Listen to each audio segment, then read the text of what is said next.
يا أيها الذين آمنوا إذا نودي للصلاة من يوم الجمعة فاسعوا إلى ذكر الله وذروا البيع ذلكم خير لكم إن كنتم تعلمون فإذا قضيت الصلاة فانتشروا في الأرض وابتغوا من فضل الله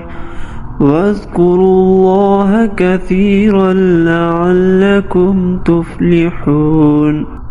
وإذا رأوا تجارة أو لهوا انفضوا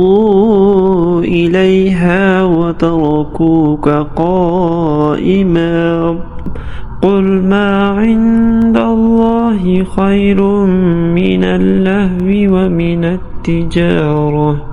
والله خير الرازقين.